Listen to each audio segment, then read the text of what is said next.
saudara-saudara yang dikasihi Tuhan, dalam renungan kita hari ini, saya ingin berbagi tentang sebuah cerita. Saya baru membaca cerita ini beberapa waktu yang lalu dan menarik banget. Berbicara mengenai mencintai anak, menerima anak itu apa adanya. Ada sebuah cerita mengenai sebuah sekolah yang didirikan di kalangan para binatang.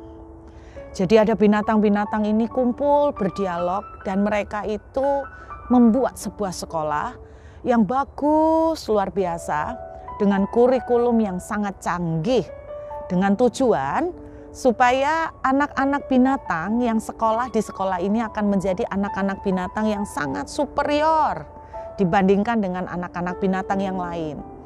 Nah, sekolah ini diakreditasi, yaitu akreditasinya disamakan dengan manusia. Karena tujuannya mereka berharap supaya anak-anak binatang yang dikirimkan ke sekolah ini akan menjadi unggul sekali, outstanding, nah, di atas, above average. Lalu ada banyak mama-mama binatang, mama papa binatang yang kepengen banget, wah ini sekolah bagus, kurikulumnya amazing. Kurikulumnya bagaimana saudara? Ada 5 mata pelajaran pokok yang harus dikerjakan oleh anak-anak binatang yang sekolah di sekolah ini. Yaitu pelajaran berenang, pelajaran berlari, pelajaran memanjat, pelajaran terbang, dan pelajaran menyelam. Jadi ada 5 mata pelajaran pokok yang mereka harus kuasain dengan nilai minimal 6 untuk menguasain ini. Kira-kira seperti itu. Kemudian lamarlah orang tua murid binatang ini excited.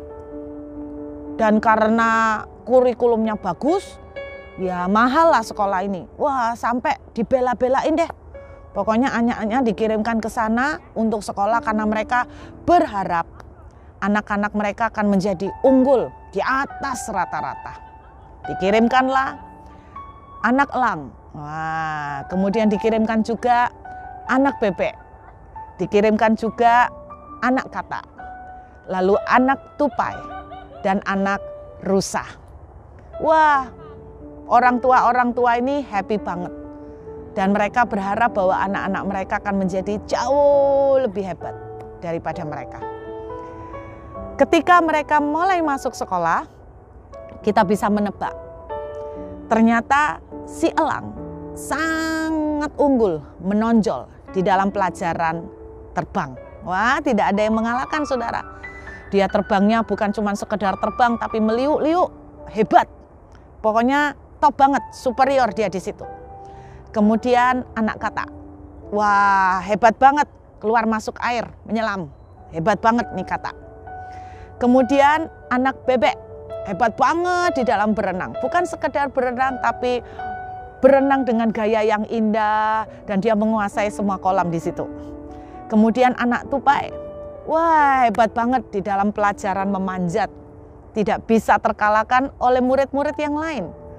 Kemudian anak rusa, waduh sudah tidak bisa dikatakan pelajaran berlari, itu kekuatan dia, kekuasaannya dia.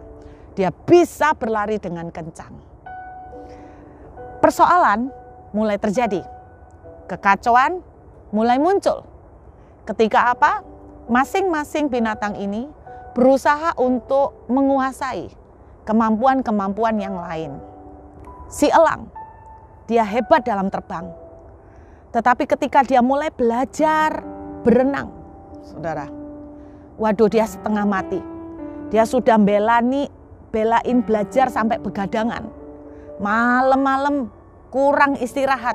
Dia terus ngejar belajar untuk berenang.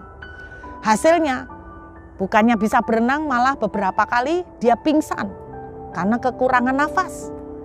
Karena dia tidak sanggup untuk berenang. Lalu si tupai, dia pintar memanjat. Tapi ketika dia mulai belajar terbang, dia fail. Karena berkali-kali dia harus gagal untuk jatuh, sehingga apa? Badannya bendot semuanya, badannya mengalami banyak luka. Rusa hebat sekali untuk berlari. Tetapi ketika dia mulai pelajaran-pelajaran yang lain, dia mulai belajar terbang, waduh, mungkin terbangnya cuma dalam bentuk lompatan seperti ini.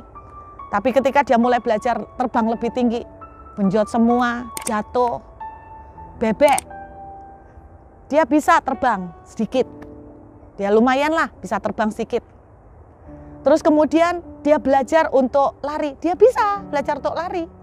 Tapi ya semua ketawa-ketawa saudara, karena melihat gaya larinya lucu sekali. Dia bisa sedikit berlari, oke lah, lumayan nilainya tapi ya masih di bawah 6. Tapi dia diketawain banyak teman-temannya karena lucu gayanya. Tapi ketika dia belajar memanjat, waduh, dia babak belur.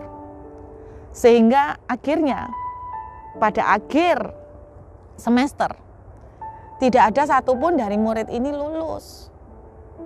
Malah mereka mengalami penurunan drastis. Penurunannya apa? Si elang karena terlalu banyak memar, benjot-benjot, akibat dia belajar berenang terus banyak kondisi fisiknya gampang sakit. Terus si tupai juga memar semua, luka-luka di badannya. Si bebek belajar manjat, kakinya memar semua. Akhirnya apa? Si bebek mau berenang juga sakit semuanya. Si tupai mau memanjat lagi sudah gagal karena terlalu lemah badannya. Demikian juga dengan semua binatang. Karena apa? Karena secara fisik mereka luka semua. Sehingga mereka tidak bisa melakukan kekuatannya, kemampuannya, potensinya dengan maksimal. Nah saudara, pada waktu saya membaca cerita ini, saya teringat berapa banyak kita ini sebagai orang tua, idealis kita adalah memang kepingin anak kita tuh superior. Kita selalu kepengen anak kita tuh kalau bisa above average. Tetapi seringkali kita itu memaksa anak-anak kita. Kita memaksa dengan idealisme kita. Saya ketemu dengan banyak orang tua yang memaksa anaknya harus sekolah arsitek. Memaksa anaknya harus sekolah bisnis. Padahal anaknya lebih suka di bidang musik. Padahal anaknya mungkin sekolah sukanya di bidang art. Tetapi orang tua seringkali berpikir apa sih art? Buat apa gitu kan. Nah seringkali kita paksain mereka. Saya punya kenalan yang sangat pintar dan dia dipaksa orang tuanya untuk menjadi arsitek. Akhirnya ya dia sekolah arsitek. Tapi at the end of the day setelah sekolah arsitek, dia ujungnya karena tidak suka, dia akhirnya cuma buka toko, jualan pakaian dalam. Arsiteknya tidak kepake, padahal dia lulus arsitek cum laude. Saudara bisa bayangkan. Nah seringkali kita itu memaksa idealisme kita ke anak. Karena itu para orang tua biar hari ini renungan ini boleh mengingatkan kita.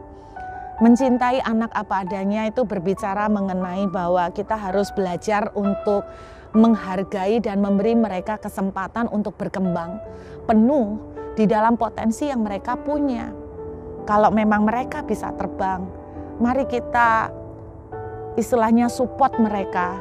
Untuk mereka maksimal di dalam terbang, mereka akan bahkan menjadi yang terbaik di dalam keahlian terbang. Kalau mereka bisanya berenang, kita support dan dukung mereka sehingga mereka menjadi yang terbaik di dalam berenang. Temukan apa yang menjadi potensi anak saudara dan support dan dukung mereka untuk menjadi terbaik di bidang mereka. Saya berdoa ini akan menjadi renungan kita hari ini. Let's see time. God bless you.